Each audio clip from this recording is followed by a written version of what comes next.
Olá, aqui é o pastor David Paniago e hoje vamos meditar sobre João, capítulo 1, versículo 14. O versículo nos diz assim: E o Verbo se fez carne e habitou entre nós, e vimos a sua glória, como a glória do unigênito do Pai, cheio de graça e de verdade. Mais uma vez, e o Verbo se fez carne e habitou entre nós, e vimos a sua glória, como a glória do unigênito do Pai, cheio de graça e de verdade.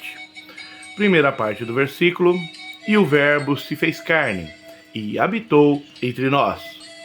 O prólogo do Evangelho, segundo escreveu o apóstolo João, começa afirmando a divindade de Cristo e vai seguir concluindo com a sua humanidade, pois o Senhor Jesus é o verdadeiro homem e verdadeiro Deus. A sua divindade está presente em toda a Bíblia. Ela às vezes é citada de maneira direta e às vezes de maneira indireta. Ela é evidente nos ensinos de Jesus, ou seja, através das suas palavras e também nas suas obras. Afinal, muitas vezes presenciamos na Bíblia os discípulos perguntando: mas quem é esse que o vento e o mar obedecem? Quem é esse que os peixes obedecem? E eles também, com perguntas indiretas que com certeza fizeram na própria mente: mas quem é esse que transforma água em vinho? Mas quem é esse que ressuscita até mortos? Essas obras são obras da divindade. Há muita abundância de detalhe, por isso não vou mencioná-los aqui, senão o vídeo vai ficar muito longo.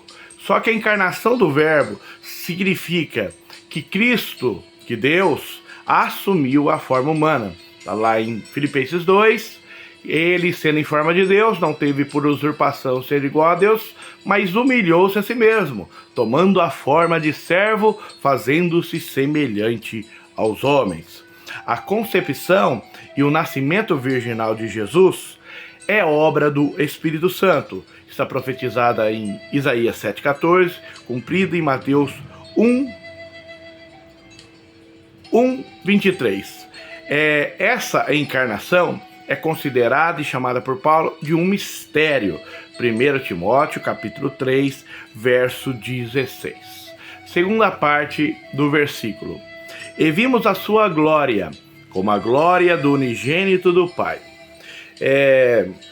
Essa glória não é meramente uma glória externa, revelada, como foi revelada na transfiguração.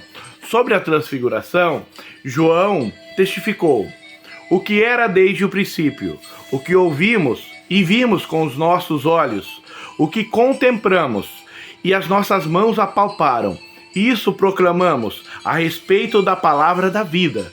1 João 1:1. Sobre a transfiguração, Pedro também escreveu: porque não vos fizemos saber a virtude e a vinda do nosso Senhor Jesus Cristo, seguindo fábulas artificialmente compostas, mas nós mesmo vimos a sua majestade, porquanto ele recebeu de Deus Pai honra e glória, quando da magnífica glória lhe foi dirigida a seguinte voz: este é o meu Filho amado, em que me tenho comprazido. E ouvimos essa voz dirigida do céu, estando nós com ele no Monte Santo. 2 Pedro 1:16 e 17.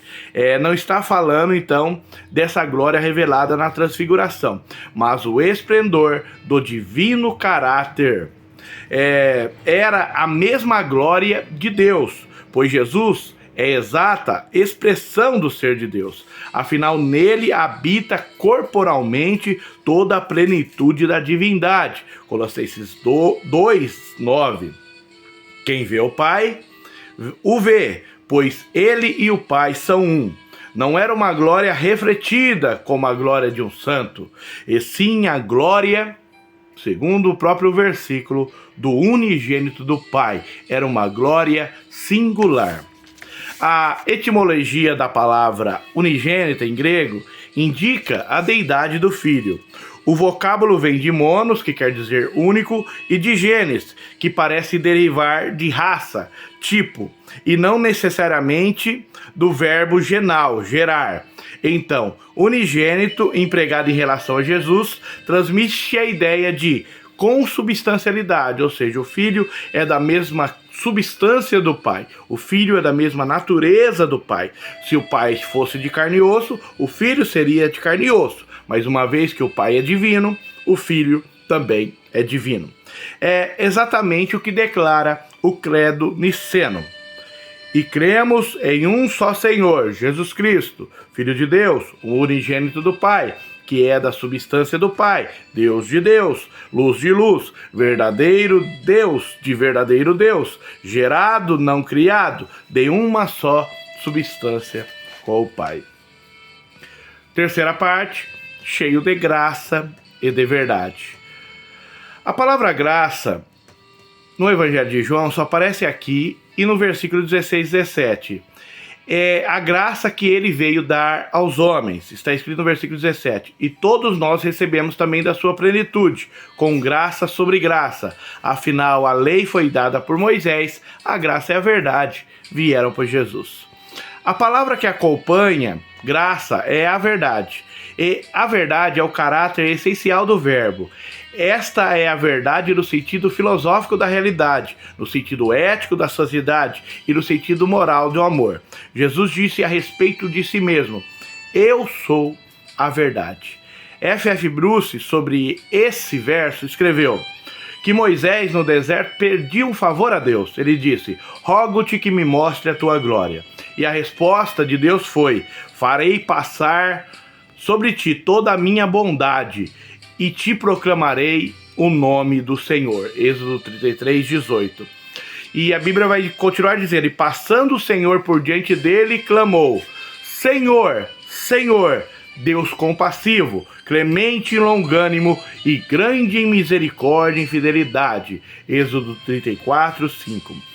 Essas palavras expressam a bondade que é a glória incomparável de Deus, pois as palavras gregas de João 1,14, traduzidas cheio de graça, charis, e de verdade, aiteia, facilmente podem ser reconhecidas como a tradução da última frase, grande em misericórdia, no hebraico esed, e fidelidade, do hebraico emet.